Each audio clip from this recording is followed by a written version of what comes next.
আল্লাহ কোরআনে কি বললেন? কুল ইন কুনতুম তুহিব্বুনাল্লাহ, আপনি বলে দেন যদি তোমরা আল্লাহকে ভালোবাসতে চাও, ফাত্তাবিউনি, তোমরা আমার ইত্তিবা করো, ইউহিব্বুকুমুল্লাহ, আল্লাহ তোমাদের ভালোবাসবেন, আল্লাহ তোমাদের ভালোবাসবেন। তো আল্লাহকে ভালোবাসতে চাও বা আল্লাহর ভালোবাসা পেতে চাও, এই দুইয়ের মূলের মাঝখানে একটা শব্দ হচ্ছে ফাত্তাবিউনি, ফাত্তাবিউনি, এটা যে কথা। কি বললেন? আল্লাহকে ভালোবাসি দাবি হতে পারে, বা আল্লাহ আমাকে ভালোবাসে এটাও দাবি থাকতে পারে। দুইটি দাবি, কিন্তু আমি বলছি আল্লাহকে ভালোবাসি, ভালোবাসা দুটি হতে পারে। আল্লাহর ইচ্ছা অনুযায়ী ভালোবাসা নাও হতে পারে, কম বেশি হতে পারে। আমি বলছি, বলতেই পারি, আশা আমার থাকতেই পারে। আমি দাবি করছি আল্লাহ আমাকে ভালোবাসেন, হতে পারে, দাবি করতেই পারি। কেউ মনে করবো আপনাকে? পৃথিবীর সবাই বলছে আল্লাহ তাকে ভালোবাসে, পৃথিবীর সবাই বলে আমাকে আল্লাহ ভালোবাসেন। কেউ তো বলবেন না আল্লাহ খারাপ বাসেন, বলবেন নাকি? জি না, বলবেন না। সমস্ত মুসলিম যেন আমাকে আল্লাহ ভালোবাসেন, সে মনে করে, আশা করেছে। তো দাবি করলাম, আল্লাহ কি বললেন? যে ঠিক আছে, দুইটি ঠিক আছে, কিন্তু মাঝে এক শব্দ, সেটা কি? ফাত্তাবিউনি। যদি এটা চাও, অর্থাৎ আল্লাহকে ভালোবাসো অথবা আল্লাহ তোমাকে ভালোবাসুক, মূল নীতি হচ্ছে তোমাকে আমার ইত্তিবা, ফাত্তাবিউনি, আমার ইত্তিবা করো, আমাকে মেনে চলো। অতএব শুধু ভালোবাসি, ভালোবাসবে এমনটা নয়, মূলনীতি মানতে সেটা হচ্ছে আমার ইত্তিবা করতে হবে। আল্লাহ কি বললেন? আল্লাহ বললেন যে আমি জাহান্নামকে ভর্তি করব, আমি জাহান্নামকে ভর্তি করব কাদেরকে দিয়ে? জিন আর ইনসানকে দিয়ে, জিন আর মানুষকে দিয়ে। কাদেরকে দিয়ে? লাহুম কুলুবুল লা ইয়াফকাহুনা বিহা, যাদের অন্তর আছে কিন্তু বুঝে না, মানে বুঝতে চায় না, বুঝে কিন্তু আবার এখানে সব ঠিকঠাক, একদম ইমানি কালচার আলোচনা হচ্ছে, খুব সুন্দর, সব ঠিক, আলহামদুলিল্লাহ, আমিন, সুবহানাল্লাহ, সবই চলছে। আর মসজিদ থেকে বেরিয়ে গিয়ে আবার যেখানে ছিলাম সেখানেই ব্যাকে ফিরে গেলাম। লাভ কি হলো বলতে পারেন? তো ওইটাই বলছেন, লাহুম কুলুবুল লা ইয়াফকাহুনা বিহা, অন্তরটা আছে কিন্তু তারা বুঝতে চায় না, তারা বোঝার চেষ্টা করে না, সেটাকে মানতে চায় না, শুধুই সেটাকে যায় আর আসে। তারপর কি বললেন? ওয়ালাহুম আয়ুনুন লা ইউবসিরুনা বিহা, তাদের চোখ আছে কিন্তু দেখে, মানে দেখার মতো দেখে, দেখে কিন্তু আমল করার উদ্দেশ্যে দেখে না। তারা সবই দেখে কিন্তু সেটাকে সেই হিসাবে দেখে না যেমনটা দেখা দরকার ছিল।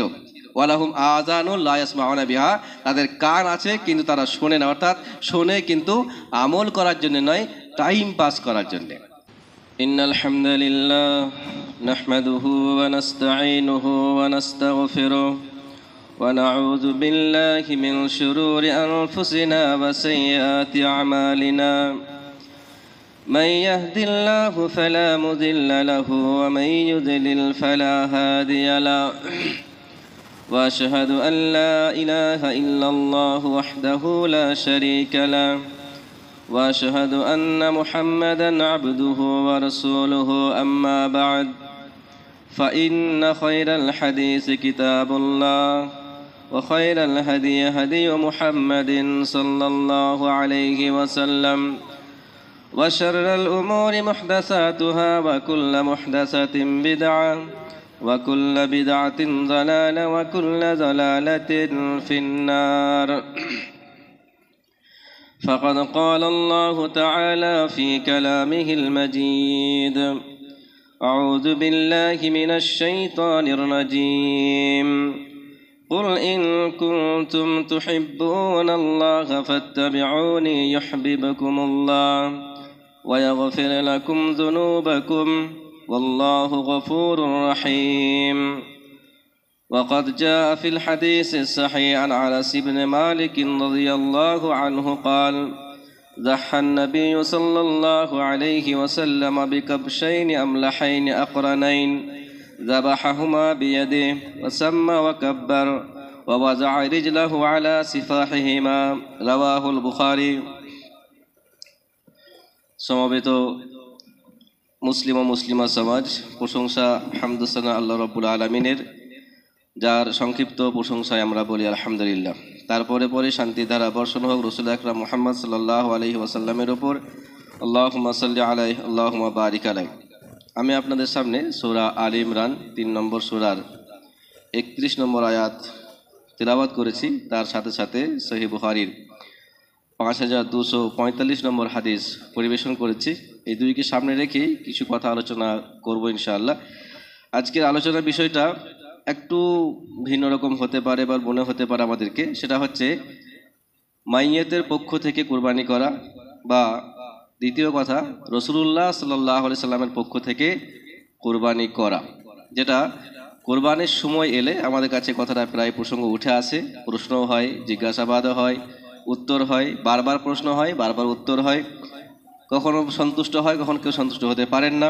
আবার অনেক সময় যেটা মনে হয় যে যদি সঠিক উত্তর এটা হয় তাহলে এত বড় সমাজ কি ভুল করছে, আবার এটাও মনে হয় যে যদি উত্তর সঠিক না হয় তাহলে বিষয়টা আসলে কি হতে পারে। তাই সেই বিষয় নিয়েই একটু খোলাসা করে আলোচনা করবো ইনশাআল্লাহ। তার আগে মনে করিয়ে দিই যে জিলহজ মাসের এটা প্রথম দশক চলছে, আর সেই প্রথম দশকের একাধিক মহত্ব, মর্যাদা, সম্মান, গুরুত্ব আমরা একাধিক আয়াত হাদিস থেকে শুনেছি, বিভিন্ন জুমার খুতবায় শুনেছি, দার্সেও শুনেছি, আর সেই অনুযায়ী চলার চেষ্টাও করছি ইনশাআল্লাহ। তবে হ্যাঁ, মনে হয় যেন আমাদের আরও একটু অ্যাক্টিভ হলে ভালো হতো, আরও বেশি আমরা যদি জোশ দিয়ে এটাকে বানাতে পারতাম তাহলে ভালো হতো বা আরও ভালো লাগতো। কারণ যে হারে সাহাবা একরামগণ, তাবেঈনগণ, তাবা তাবেঈনগণ বা পরবর্তীকালে মুহাদ্দিসিন ইমামগণ এই 10 দিনকে অতি সম্মান করতেন, ভালোবাসতেন, বা এই দিনগুলোকে বুঝিয়ে দিতেন যে হ্যাঁ এটা জিলহজ মাসের প্রথম 10 দিন চলছে, সেই হারে বা অতটা পরিমাণে না হলেও আংশিক চেষ্টা করলেও হয়তো ভালো লাগতো। কিন্তু দেখা যায় না সেটা আমাদের সমাজে। অনেক সময় না জানার কারণে দেখা যায় না, আবার অনেক সময় জানি কিন্তু অবহেলার কারণে দেখা যায় না। যার জন্য মনে করিয়ে দেবো, যেহেতু বেশ কিছু সময় থাকে যে সময়গুলোতে নেকি অনেক বেশি করা যায়, আর অল্প নেকিতে অনেক বেশি নেকির অধিকারী হওয়া যায়। অল্প ভালো আমলে অনেক বেশি নেকির অধিকারী হওয়ার সুযোগ থাকে, তার মধ্যে এই 10 দিন চলছে কিন্তু।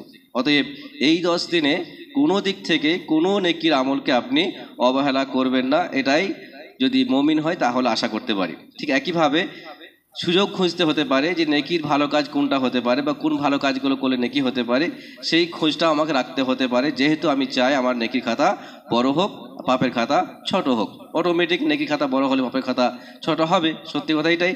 ঠিক একইভাবে এই সুযোগটা দেখা যায় যে অনেক সময় যে এই সুযোগে যখন আমরা নেকির কাজ অনেক বেশি করতে আগ্রহশীল হয়ে পড়ি বা করার চেষ্টা করি, হয়তো বা তারই মাধ্যম দিয়ে আল্লাহ হয়তো পাপের রাস্তা আস্তে আস্তে কমিয়ে দেবেন, ছোট করে দেবেন, এমনটাও সম্ভাবনা থাকে, যার জন্য সেটাও থাকতে হতে পারে। ঠিক আরেকটা দিক রয়েছে, সেটা হচ্ছে যে আমরা অবশ্যই গুরুত্ব সহকারে, যেমন যদি নেকির কাজ করতে নাও পারি, অনেক সময় যে কথাটা বাংলায় আমরা বলি, উপকার করতে না পারলে ক্ষতি করবেন না, উপকার করতে না পারলে ক্ষতি করবেন না। তো যদি নেকির কাজ করতে নাও পারেন তো কমপক্ষে পাপ তো করবেন না, এটা বলতেই পারি। যদি নেকি করতে নাও পারেন, ভালো আমল করতে নাও সক্ষম হন বা অসুবিধা থাকে বা সম্ভব না হয়, তো কমপক্ষে পাপ তো ত্যাগ করেন, সেটাও একটা প্লাস পয়েন্ট হয় মানে জন্য যে আপনি পাপ ছেড়েছেন। যাই হোক, চলছে একটা নেকির মরশুম, নেকির একটা মরশুম চলছে, সেই সুযোগটাই আমাদেরকে এই বিষয়গুলো মাথায় রাখতে হতে পারে। অতএব কথার ক্ষেত্রে বলতে পারেন, কার্যকারিতার ক্ষেত্রে হতে পারে, আমলের ক্ষেত্রে হতে পারে, নামাজ, রোজা, তাসবিহ, তাহলিল, জিকির, আজকার ইত্যাদি, কোরআন তেলাওয়াত, বিভিন্ন ক্ষেত্রে আমরা চেষ্টা করব এই সময়টাকে মূল্যায়ন করার বা মূল্য দেওয়ার। যদি এটা করতে পারি তাহলে নিঃসন্দেহে আমরা কোরআন হাদিস পড়ছি, কোরআন হাদিস জানছি, দার্স শুনছি, খুতবা শুনছি, এবং সেটাকে আমরা মান্যতা দেওয়ার চেষ্টা করছি বলেই প্রমাণিত হবে। আর যদি এটা না করতে পারি তাহলে দেখা যাবে সেই গতানুগতিক একইভাবে বারাবর শুনে আসছি নামাজ পড়তে হয় আর পড়লাম না, বারাবর শুনে আসছি ইসলাম মানতে হয় আর মানতে পারলাম না। লাভ কি হলো তাহলে? কাউকে দোষ দিয়ে লাভ নেই। হয়তো অন্য কেউ 10টা করছে না, আপনি 5টা করছেন না, ফায়দা কি হলো বলতে পারেন? অন্য কেউ 10টা করছে না, আপনি 5টা করছেন না, আপনি কম নন। তার মানে হচ্ছে অন্যকে দোষারোপ করার আগে আমাদেরকে ভাবতে হতে পারে যে আমি কতটা আমলকারী হতে পারছি, আমি কতটা আমলকে অ্যাক্টিভলি সেটাকে মানতে পারছি। যদি মানতে না পারেন তাহলে সেটা নিয়ে ভাবতে হতে পারে। অতএব মনে করিয়ে দেবো যে নেকির মরশুম চলছে, সেই সুযোগটা হাতছাড়া কেউ করবেন না। চেষ্টা করবেন যতটা সম্ভব হয়, যতটা ভালো কাজ করা যায়, যতটা নেকির কাজ করা যায়, যতটা বেশি বেশি নেকি অর্জন করা যায় এই অল্প সময়টার মধ্যে। সময় খুব বেশি কিন্তু নেই, কারণ 10 তারিখ পেরিয়ে গেলে এই মরশুমটা আস্তে আস্তে কিন্তু এটা আমাদের কাছ থেকে হাতছাড়া হবে। নেকির রাস্তা খোলা থাকবে কিন্তু এই নেকির মরশুমটা কিন্তু হাতছাড়া হবে, এটা সত্যি কথাই। যেমন রমজান মাস আসে চলে যায়, কেউ রোজা রাখে, কেউ রাখে না, না রাখে তার জন্য রমজান মাস পেরিয়ে যায়, আর যারা রোজা রাখে, সবে কথা পালন করে, তাদের জন্য রমজান মাস পেরিয়ে যায়। ঠিক একইভাবে যারা আমরা আমল করছি তাদের জন্যও দিন পেরিয়ে যাবে, থাকবে না, অপেক্ষা করবে না। ঠিক একইভাবে যারা আমল করতে পারছেন না তাদের জন্যও কিন্তু দিনটা অপেক্ষা করবে না, যে আপনার জন্য একটু অপেক্ষা করি পরে আপনি আসুন, এমনটা কিন্তু হবে না। যার জন্যে মরশুম চলছে নেকির, সেটাকে অবশ্যই মূল্যায়ন করার চেষ্টা করি, আমরা সেটাকে হক আদায় করার চেষ্টা করবো ইনশাআল্লাহ, আর সেটাকে অবশ্যই আমরা আমাদের খাতায় নেকির রাস্তা হিসাবে রাখার চেষ্টা করব ইনশাআল্লাহ। প্রথম দিকে এটা। দ্বিতীয় দিক যেটা, এই নেকির মরশুমগুলোতে বা বিভিন্ন সময়ে আমরা যেহেতু ইসলামকে মেনে চলি, আমাদের ইসলাম মানার কয়েকটা মূল নীতি আছে, সেই মূল নীতিগুলোর ক্ষেত্রে আমরা অবশ্যই খেয়াল রাখার চেষ্টা করব। প্রথম দিক যে বিষয়টা, যে আমরা প্রত্যেকটা কাজ করার পিছনে আল্লাহ রাব্বুল আলামিনের উদ্দেশ্যেই করছি কিনা, এটা আমাকে অবশ্যই একটা মূলনীতি হিসাবে খেয়াল রাখতে হতে পারে। প্রথম দিকেটা যেটা আমরা করে থাকি, কুরবানি বলেন, যেটা সামনে কুরবানি আসছে, নামাজ, রোজা, হজ, যাকাত, সমস্ত আমল। কারণ এখানে স্পষ্ট হাদিস যে প্রত্যেকটা আমল নির্ভর করছে কার উপরে? নিয়তের উপরে। প্রত্যেকটা আমল নির্ভর করছে নিয়তের উপরে। ইন্নামাল আমালু বিন্নিয়াত, এটা স্পষ্ট হাদিস। অতএব প্রত্যেকটা আমল, আপনি ছোট বলেন বড় বলেন, আপনি যে সুবহানাল্লাহ পড়ছেন, কেন পড়ছেন? এখন সুবহানাল্লাহ যদি আপনি সবার সামনে হাত দেখে বলেন সুবহানাল্লাহ, এটা মানে কি হলো? আপনি কি করলেন? পড়লেন সুবহানাল্লাহ, আরবিও পড়েছেন, তসবিও করেছেন, নেকির কাজটাই করছেন, কিন্তু আপনি দেখিয়ে পড়ছেন কেন ভাই? তার মানে আপনার উদ্দেশ্য কিন্তু আসলেই আল্লাহর উদ্দেশ্যে হচ্ছে না, কাউকে দেখানোর চেষ্টা রয়েছে আপনার এখানে। হতে পারে এমনটা সম্ভাবনা। অতএব নেকির কাজ শুধু করলেই হবে না, নেকির কাজটা হতে হবে শুধুমাত্র আল্লাহর জন্যে, আল্লাহর উদ্দেশ্যে হতে হবে। এটা প্রথম মাথা রেখে, এটা প্রথম নীতি ইসলামের, যে প্রথম আপনি যে কোনো কাজ সুবহানাল্লাহ পড়লেও আপনাকে নিয়ত ঠিক রাখতে হবে। এমনটা নয় যে সুবহানাল্লাহ পড়ার ক্ষেত্রে আর নিয়ত কম বেশি হলে সমস্যা নেই, এটা কিন্তু নয়। আল্লাহু আকবার পড়বেন যে আপনি, সেখানেও নিয়ত ঠিক থাকতে হবে আপনাকে, যে আল্লাহু আকবার পড়ছেন আপনি, কিন্তু পড়ছেন সেটা আল্লাহ খুশি করার জন্য। আপনি কোথাও কিছু নেই, ইচ্ছা করে হঠাৎ করে আস্তাগফিরুল্লাহ, আলহামদুলিল্লাহ, লা ইলাহা ইল্লাল্লাহ, কোথাও কিছু নেই, কিন্তু কেন পড়ছেন? কারণ আপনার পাশাপাশি কিছু লোক জমে আছে, তারা শুনবে আপনার কথাটা, যা তারা মনে করবে যে আপনি একটু মোটামুটি আমলিয়াতে আছেন। সেদিন একজন কথা, একটা ঘটনা শোনাচ্ছিল আর কি, যে একজন বিয়ে করতে এসছেন, বিয়ে পড়াবেন, কাজী সাহেব তাকে বিয়ে পড়াবেন, তিনি সামনে বসে আছেন, আর তিনি ওই অবস্থাতেই একজন আলেমের মেয়েকে বিয়ে করতে এসছেন তিনি, আর সেখানে বসে বসে তিনি সুবহানাল্লাহ সুবহানাল্লাহ সুবহানাল্লাহ করছেন। কথাটা বুঝি ব্যাপারটা? তো এটা আসলে কিন্তু সুবহানাল্লাহ পড়া নয়, দেখানো যে আমি কতটা তসবিহ প্রতি আগ্রহশীল, কতটা তসবিহ প্রতি ভালোবাসি। তো কথা হচ্ছে আপনি সুবহানাল্লাহ অবশ্যই পড়েন। আপনি এইটুকু, আমি কেন বলছি কথাটা, যে আপনি সুবহানাল্লাহটুকু বলতে গেলে আপনাকে নিয়ত ঠিক রাখতে হবে। আলহামদুলিল্লাহ পড়লে আপনাকে নিয়ত ঠিক রাখতে হবে। আল্লাহু আকবার বললেও নিয়তটা আপনাকে, আপনি জোরে বলতে পারেন, আমি মানা করছি না, কিন্তু জোরে মরা নিষেধ নয় ইসলামে, কিন্তু যেন নিয়ত সাফ হয়। যদি নিয়ত হয় আল্লাহকে উদ্দেশ্য করে, তাহলে যে শুনবে শুনুক, সমস্যা নেই। আমি জোরে বক্তব্য রাখছি, কোরআন তেলাওয়াত করছি, কেউ তো শুনছে না, তাহলে শুনতে পারে, শোনাতেও পারেন, কিন্তু উদ্দেশ্য হতে হবে আল্লাহকে, অন্য কোনো উদ্দেশ্য কিন্তু রাখবেন না। প্রথম মূলনীতি হচ্ছে আপনার প্রত্যেকটা আমলের পিছনে উদ্দেশ্য হতে হবে আল্লাহকে সন্তুষ্ট করা, বা আল্লাহকে খুশি করা, বা আল্লাহর সিস্টেমকে মেনে আমল করছে এটা মনে করিয়ে দেওয়া। এটা মাথায় রাখতে হতে পারে, সেটা ছোট হোক আর বড় হোক। এমন কুরবানি তার মধ্যে সামিল, কিন্তু কুরবানিও তার মধ্যে সামিল। দ্বিতীয় একটা দিক যেটা মূলনীতি, সেটা হচ্ছে তরিকাটা, পদ্ধতিটা রসুলের হতে হবে, পদ্ধতিটা রসুলের হতে হবে, পদ্ধতিটা রসুলের হতে হবে। আপনি আপনার ইচ্ছা মতো করতে পারেন না। ফরজ নামাজের পরে 33 বার সুবহানাল্লাহ পড়তে হয়, আপনি 34 বার পড়বেন, পড়া যাবে? কেন পড়বেন না? আপনি পড়তে পারেন, কিন্তু কেন প্রশ্ন হবে কিন্তু এখানটাই, যে আপনাকে রসুল বললো 33 বার পড়তে, আপনি 34 করছেন কেন? আপনি এক সংখ্যাটা বাড়ালেন কেন? বেশি আল্লাহকে ভালোবাসেন আপনি, নাকি আপনি মনে করেন যে আপনার থেকে রসুল কম জানতেন, নাকি আমি এটা মনে করি যে আপনি রসুলকে বেশি জানেন নাকি? এটা মনে হচ্ছে আপনাকে, কেন করছেন আপনি? এটা ভাবতে হবে। কিন্তু তার তরিকা মানতে গেলে আপনাকে এটাও মানতে হবে যে আপনাকে যেখানে যতবার, সংখ্যাও মানতে হবে, পদ্ধতিও মানতে হবে, যে আপনাকে কতবার বলতে বলা হয়েছে। যদি 33 হয় 33 বারই পড়বেন, 34 করবেন না আপনি। এটাই নিয়ম, এটাই রসুলের ইত্তিবা, এটাই হচ্ছে তরিকা, এটাই হচ্ছে পদ্ধতি, আর এটাকেই বলে রসুলকে ভালোবাসা। এটাই হওয়া উচিত। এমন নয় যে সুবহানাল্লাহ তো ভালো পড়ে, বেশি পড়ে নাকি বেশি হবে, জিনা নাকি বেশি হবে না, নাকি বেশি হবে না। শুধু নয়, নাকি হবে না দূরের কথা, আমলটা বরবাদ হওয়ার সম্ভাবনা শুধু নয়, আপনার গুনাহ হওয়ার সম্ভাবনা আছে ওখানে। এখন আপনি মনে করুন, বলে দেন, যেটা আমরা প্রায় কথাটা বলছি, আজকে আবারও বলছি, যদি মনে করেন যে এই যে আজান দেওয়া হয়, শেষে কি বলা হয়? লা ইলাহা ইল্লাল্লাহ বলে আজান শেষ করে দেওয়া হয়। এখন আপনি বলছেন আমি রসুলকে খুব ভালোবাসি, তো শুধু লা ইলাহা বলবো? লা ইলাহা ইল্লাল্লাহ মুহাম্মদ রাসূলুল্লাহ বলে দিলেন আপনি, আজানটা হবে? সারা গ্রামের লোক এসে আপনাকে মারতে শুরু করবে, যে কি হলো এটা নতুন করে? কথা বুঝছি আমরা? কিছু নয়, বাড়তি কিছু বলেছেন, খারাপ কিছু বলেছেন আপনি?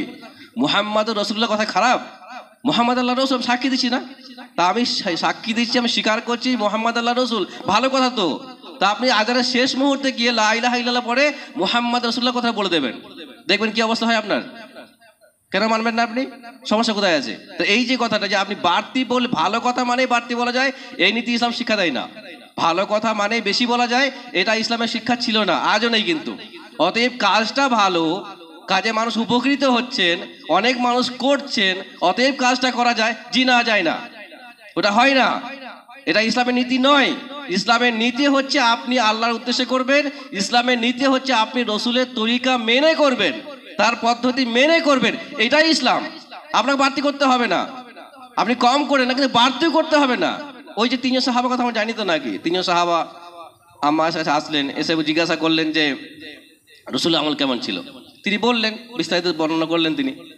তখন তারা কি, কান্নাহুম তাকাল্লুহা, সহিহ বুখারী হাদিস, শব্দ দেখবেন, কান্নাহুম তাকাল্লুহা। সে আমলগুলো শোনার পর তারা কি ভাবলেন যে আমলটা খুবই কম। কম মানে কি, রসুলের ক্ষেত্রে ঠিক হতো, কারণটা কি, রসুল্লাহর সমস্ত গুনাহ মাফ হয়ে আছে, যেটুকু অল্প আমল করলেও সমস্যা নেই, সুবিধা আছে, অসুবিধা হবে না। কিন্তু আমরা তো পাপী মানুষ, উঠতে বসে পাপ হয় আমাদের, অতএব আমরা যদি এইটুকু আমল করি তাহলে জান্নাত পাওয়া যাবে না, অতএব আমাদেরকে একটু বেশি করতে হবে।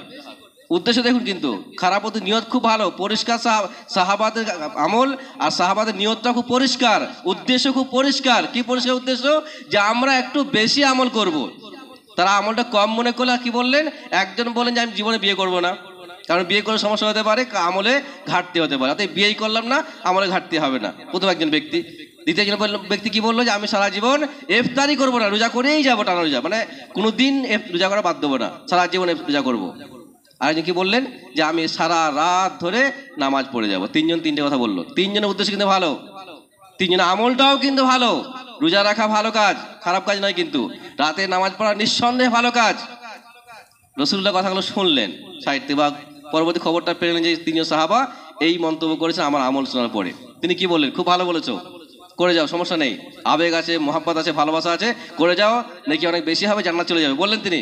জিনা বললেন না, তিনি এসে কি ডাকলেন, ডেকে কি বললেন, কি শোনো, আনা আতকাকুম মিনকুম, আমি তোমাদের থেকে বেশি ঈমানদার, মুত্তাকি, পরেজগার, আমি তোমাদের থেকে বেশি ঈমানদার, আমি আল্লাহকে বেশি ভয় করি, আমি আল্লাহকে বেশি চিনি। আর কি বললেন, ভালো করে শোনো, আল্লাহ রাসূল বললেন ভালো করে শুনে রাখো, আমি আল্লাহকে বেশি ভয় করি, তোমাদের মধ্যে আমি বেশি আল্লাহকে ভয় করি, আল্লাহকে ভয় বেশি আমার আছে, কিন্তু তারপরও আমি বিয়ে করেছি, আমার স্ত্রী আছে, অনেকগুলো স্ত্রী আছে, বললেন না, বললেন না।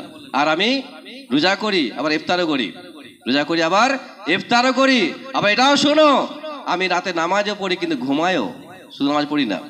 কি বললেন, অতএব আবেগ ভালো, আবেগ ভালো, বেশি আমল করব কথাটা ভালো, কিন্তু সেটা হতে হবে রসুলের নিয়ম মাফিক, তাহলে ঠিক আছে। যদি নিয়মের বাইরে হয়, যতই আমল হোক, পাহাড় সম্পূর্ণ আমল হলে কোনো গ্রহণযোগ্যতা রাখবে না, থাকবে না।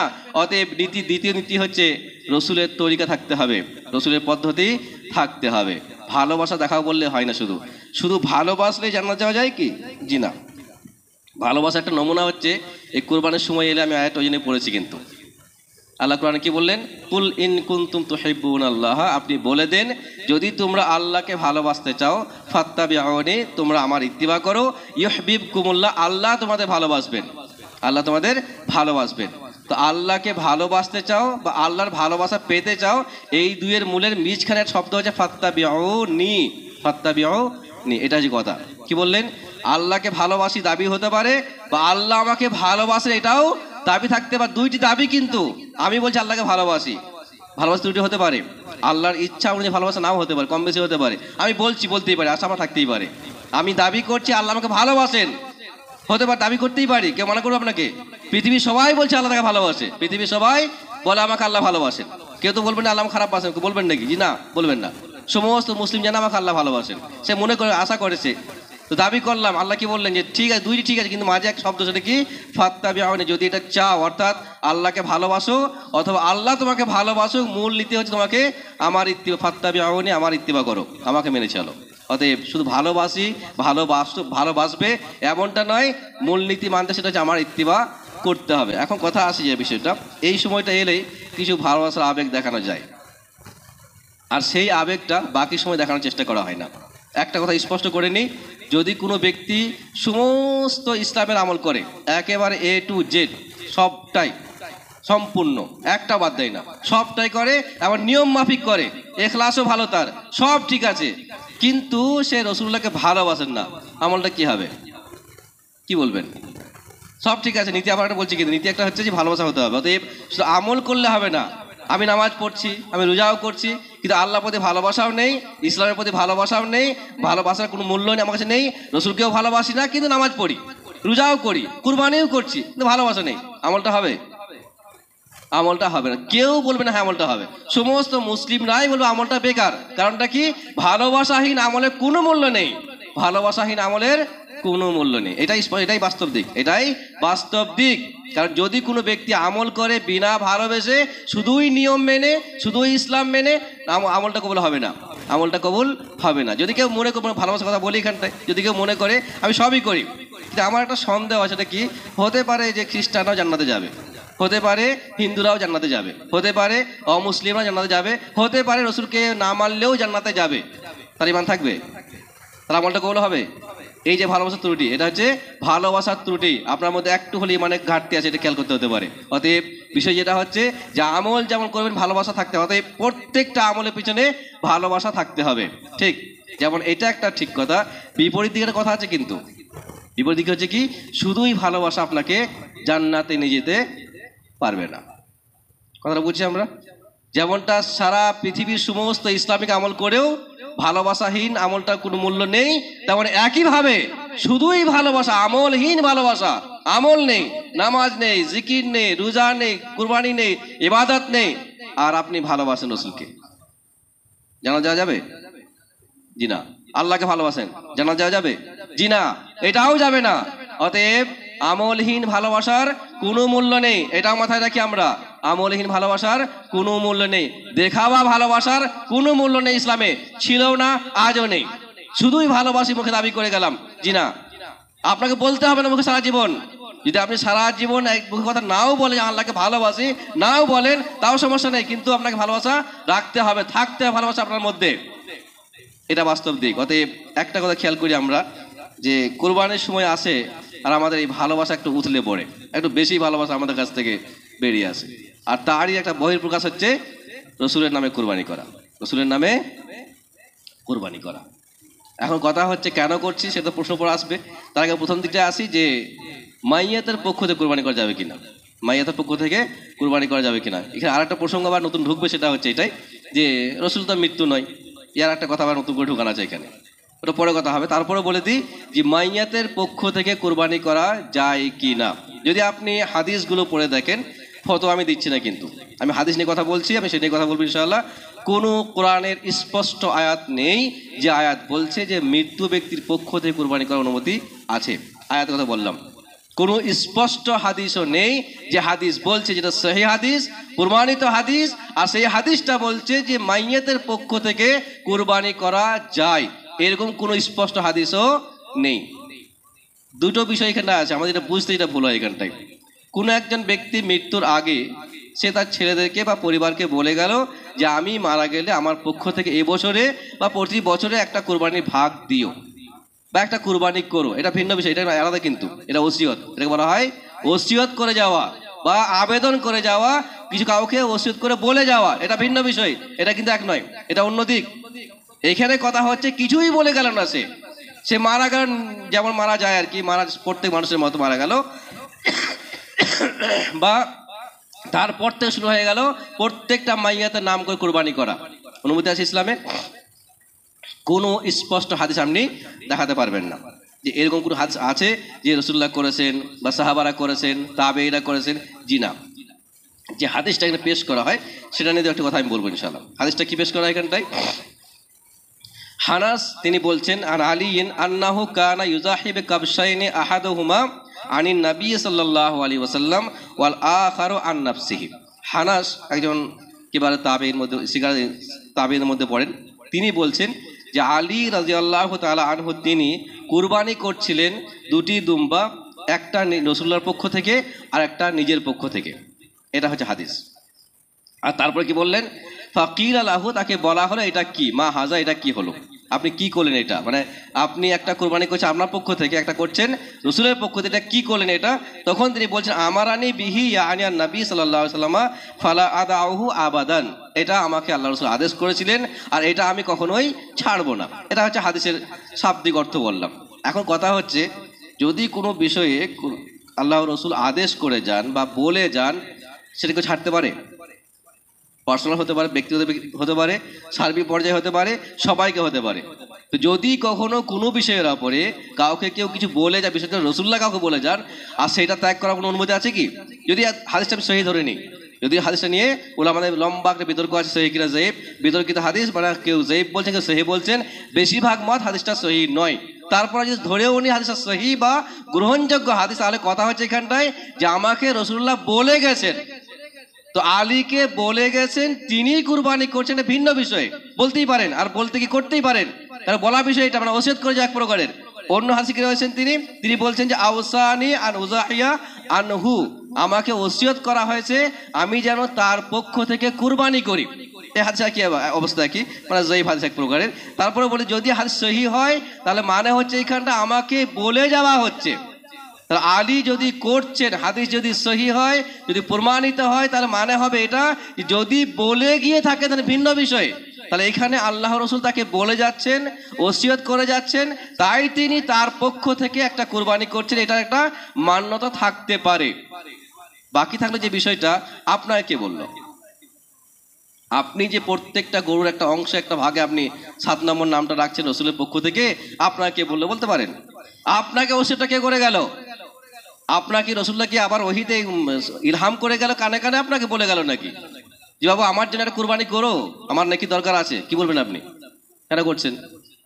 এটা সমস্যা এখানটায়। আমি আবার মনে করে দিচ্ছি, একটা আমল না, যতগুলো আমল করবেন আপনি, এমনকি সুবহানাল্লাহ শুরু করে না একেবারে শেষ পর্যন্ত সমস্ত আমল আপনার তরিকা হতে হবে রসুলের। যদি রসুল্লাহ করেন তাহলে করবেন, একটা দিক। এছাড়াও রসুল্লাহর সময়কালে সাহাবা সংখ্যাটা ছিলেন, সেটা কি মাত্র একজন আলী একা, নাকি আরো ছিলেন? আর ছিলেন না, একাধিক সাহাবা, হাজারো সাহাবা ছিলেন। পরবর্তীকালে হাজারো তাবেঈন ছিলেন, মুহাদ্দিসিন ইকরাম ছিলেন। কেউ করেছেন, কেউ তো করলেন না, আপনি করছেন কেন? প্রশ্ন এখানটাতে। আর সমস্যা এখানে কি, সমস্যা এখানটাতে যে তাহলে এত বড় একটা লম্বা সংখ্যায় মানুষ যারা করছে সবাইকে ভুল করছে। ভাই সবাইকে কম বেশি আমি ওটা বলতে যাবো না, বিষয় হচ্ছে এটা ভুল, সেটা ভুল, সারা পৃথিবী করলেও ভুল, দেখা কিছু না এখানটায়। যেটা ভুল সেটা ভুল, সারা পৃথিবী করলেও সেটা ভুল, সারা পৃথিবী স্বীকৃতি দিলেও সেটা সমর্থন করা যাবে না। কারণ ইসলাম যাকে সমর্থন করে না সে সমর্থনযোগ্য নয়। মানুষ সেটাকে মানলেও ঠিক আর না মানলেও ঠিক, আমাদের কোনো ফারাক পড়ে কোনো আসে যায় না, এটা স্পষ্ট কথা। অতএব একটা কথা স্পষ্ট মনে করি এখানটায়, যে মাইয়াতের পক্ষ থেকে কোরবানি করার কোনো স্পষ্ট হাদিস নেই, প্রথম দিক। দ্বিতীয় দিক, রসুলের পক্ষ থেকে কোরবানি করার কোনো হাদিস স্পষ্ট নেই। অতএব এই দুইটি আমল ভ্রান্ত, আর এই দুইটি আমল থেকে মুসলিমদের সরে আসতে হবে। যদি করে থাকেন তাহলে ভুল করছে। এখন কথা যেটা হচ্ছে, দ্বিতীয় দিক যে বিষয়টা, যেটা আমাদের কাছে আরো সমস্যা দেখা দেয়, সেটা হচ্ছে কি, যে একটা গরু কুরবানি করলে 7 জনের নাম ঢোকাতে হবে। কোথায় পেয়েছেন আপনি? আপনি হাদিস তো পড়েননি, আল্লাহর বান্দা। এটা সব থেকে বড় মুসিবত মুসলিম উম্মার। এই মুসলিম সব থেকে বড় মুসিবত হচ্ছে হাদিস না পড়া, হাদিস সম্পর্কে জানার চেষ্টা না করা, বা মাতানে না যাওয়া, বা সেখানে অনুবাদ না পড়ার চেষ্টা করা। শুধুমাত্র উলামা নির্ভরশীল, মুফতি নির্ভরশীল, ইমামদের উপরে নির্ভরশীলতা সব থেকে ক্ষতি করছে সমাজকে, এই মুসলিমকে, এই মুসলিম সমাজকে। এরা জানেই না হাদিস কি আছে, কোথায় আছে। আপনি হাদিসে যান, এখানে শায়েখ আছেন, জিজ্ঞেস করুন পরবর্তীকালে। তুজিজা বা ইউজিজা শব্দ, হাদিসে জাজা শব্দ যে ব্যাপারটা আছে এখানটায়, শব্দ একটা আরবিতে, এর মানে হচ্ছে যথেষ্ট হয়ে যাওয়া। আর যথেষ্ট মানে হচ্ছে ম্যাক্সিমাম। একটা গরুতে 7 জন ব্যক্তি বেশি বেশি নিতে পারবেন, 8 জন হবে না। 8 জন ব্যক্তি একটা গরুতে সামিল হতে পারবেন না। এখন যদি একটা গরুতে 6 জন হয়, হতে পারবে না? অবশ্যই হতে পারে। যদি 5 জন হয় অবশ্যই হতে পারবে, আরো ভালো। 4 জন হলে আরো ভালো হবে, 3 জন হলে আরো ভালো, 1 জন হলে আরো ভালো। এটা সত্যি কথা না? তাহলে কথা হচ্ছে 7 জন অংশ নিতে পারে, 7 জন ব্যক্তি ভাগ নিতে পারে, এটা হচ্ছে জায়েজি অবস্থা। শেষ অংশ হচ্ছে 7টা বেশি হবে না। আর আপনি মনে করলেন 7টা নাম ঢুকাতেই হবে। কোথায় পেলেন ভাই? হাদিস কই? শব্দ কোথায়? কোন শব্দে পেলেন কথা বলতে পারেন? কোথাও নেই। আর যার জন্যে এখানকার ফতোয়া হচ্ছে, আমাদের সমাজে ফতোয়া হচ্ছে যে একটা গরু কুরবানি করতে গেলে ইমাম লাগবে। কারণটা কি?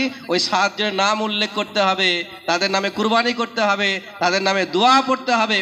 এত কারসাজি না করলে তো আলেমদেরকে লাগবে না।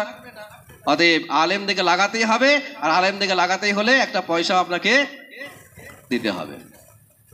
ইনকামের রাস্তা ভালো, ইনকামের রাস্তা ভালো, কিন্তু ইসলামকে মাধ্যম করে, ইসলামকে সামনে নিয়ে এসে, ইসলামকে মিডিয়া বানিয়ে ইনকামের রাস্তা খুঁজে দেওয়াটা নিঃসন্দেহ অপরাধ, সমর্থনযোগ্য নয়। আমি সংক্ষেপে বলি, খুব চড়া কথা বলছি না, কথা আবার মনে করে দিই। একটা গরুতে 7 জন, ম্যাক্সিমাম, বেশিরভাগ 7 জন ব্যক্তি অংশ নিতে পারেন। 7 জন নাম হতে হবে এমন কোনো হাদিস নেই, জাল হাদিসও নেই। একটা গরুতে 7 জনের নাম আসতে হবে, 7টা নাম ঢুকাতে হবে, 7টা নাম ফিল আপ করতে হবে, এমন জাল হাদিসও নেই, এমন ফতোয়াও নেই। কোথায় ফতোয়া পেয়েছেন আপনি? হাদিস আনে ফতোয়া পেলে এলো কোত্থেকে? হাদিসই নেই, এই শব্দই হাদিসে নেই।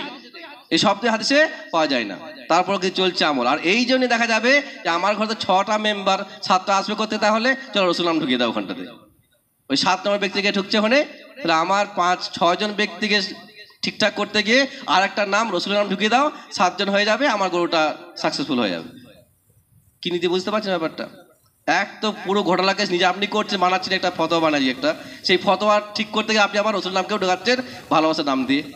এটা ভালোবাসা নাই, এটা ভালোবাসা ছিলও না, ভালোবাসা আজও নেই, আর ভালোবাসার নাম দিয়ে কোনো কাজ হওয়ার সম্ভাবনাও নেই। যার জন্য আমরা যে কোনো আমল, আবার মনে করে দিচ্ছি, যে কোনো আমল করার জন্য আপনাকে নীতি মানতে হবে। নীতি হচ্ছে আল্লাহর উদ্দেশ্যে হতে হবে, নীতি হচ্ছে তরিকায় মুহাম্মদ হতে হবে, নীতি হচ্ছে আল্লাহ এবং রসুলের প্রতি ভালোবাসা থাকতে হবে, নীতি হচ্ছে আপনাকে হালাল রাস্তায় যেতে হবে, আপনাকে এই নিয়মেই করতে হবে। এটা হচ্ছে নীতি। যদি এগুলো মানতে পারি, অবশ্যই ছোট গরু হলেও সমস্যা নেই, বড় গরু হলেও সমস্যা নেই। আর যদি নীতি বহির্ভূত কাজ হয়, তাহলে আপনি কয়েক কোটি টাকাতে গরু কিনলেও কোনো ফায়দা হওয়ার সম্ভাবনা থাকবে না, টাকা যাবে কিন্তু নেকি হবে না, বরং গুনার ভাগীদার হওয়ার সম্ভাবনা থাকবে। আল্লাহ দোয়া করি আল্লাহ আমাদের সকলকে সমস্ত রকমের ভুল কাজ থেকে রক্ষা করেন এবং সব রকমের নেকির কাজ করার তৌফিক দান করেন, আমিন।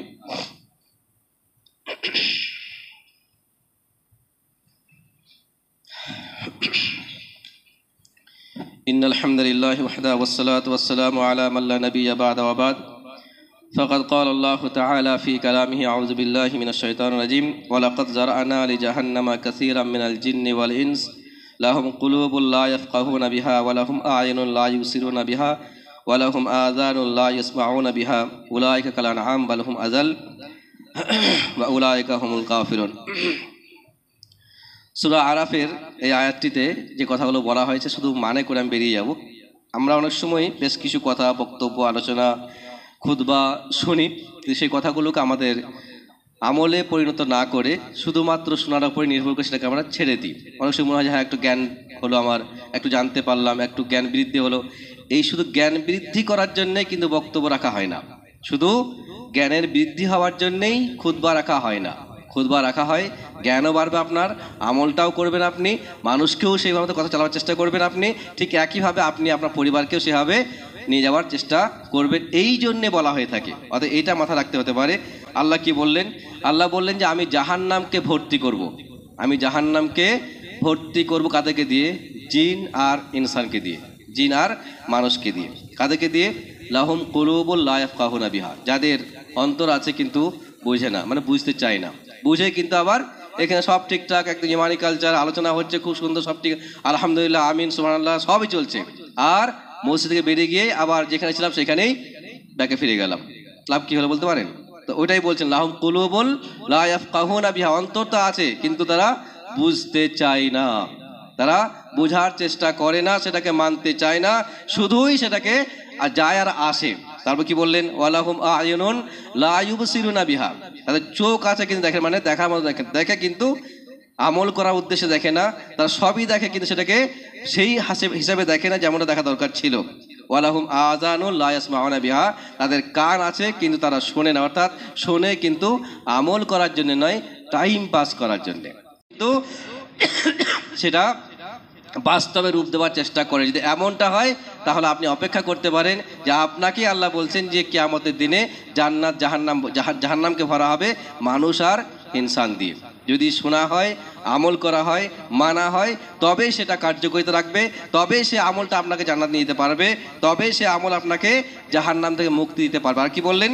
উলাইকা কাল আনআম বাল হুম আযাল, এরা হচ্ছে চতুষ্পদ প্রাণীর মতো, তার চাইতেও নিকৃষ্ট। অর্থাৎ শুনলো কিন্তু মানলো না, দেখলো কিন্তু মানলো না, বুঝলো কিন্তু সেটাকে আমল করলো না। যদি এমনটা হয়, এরা হচ্ছে চতুষ্পদ প্রাণীর মতো, পশুর ন্যায়।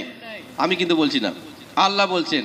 অতএব শুধু শোনা শেষ কথা নয়, শুধু দেখা নয়, বোঝা নয়, সেটা আমল করার বিষয়। তিনি বললেন, আল্লাহ বললেন, যদি এমনটা হয় তাহলে তারা হচ্ছে 4 পায়া প্রাণীর মতো, 4 পায়া পশুর মতো, বালহুম আযাল, বরং তার চাইতে আরো নিকৃষ্ট, আরো গুমরা, আরো পথভ্রষ্ট। কেমন না কি জানেন আপনি? অবাক কারণ একটা উদাহরণ বলতে পারি এখানটায়। নূহ আলাইহিস সালাতু ওয়াস সালাম, তিনি তার কওমকে 950 বছর দাওয়াত দিয়েছেন। কাদেরকে? মানুষ ছিল তারা না, 950 বছর, 950 বছর দাওয়াত দিলেন নূহ আলাইহিস সালাম তার জাতিকে, কিন্তু কেউ উম্মত হয়েছিল? রেকর্ড তো নেই সেভাবে যে কতজন উম্মত হয়েছিল, খুব কম সংখ্যক হয়। 950 বছর, দু একদিন নয়। আমরা 9 দিন দাওয়াতের কাজ করতে গিয়ে হাঁপিয়ে যাবেন আপনি, 9 দিন করতে গিয়ে আপনি হাঁপিয়ে যাবেন। তিনি 950 বছর তার জাতিকে, তার উম্মতকে দাওয়াত দিচ্ছেন, আল্লাহর আস্থা যায়, ইসলামে এসো, আল্লাহকে মানো। গুটি কয়েকটা মানুষ মাত্র ইসলাম মানলো, বাকি বেশিরভাগই মানলো না।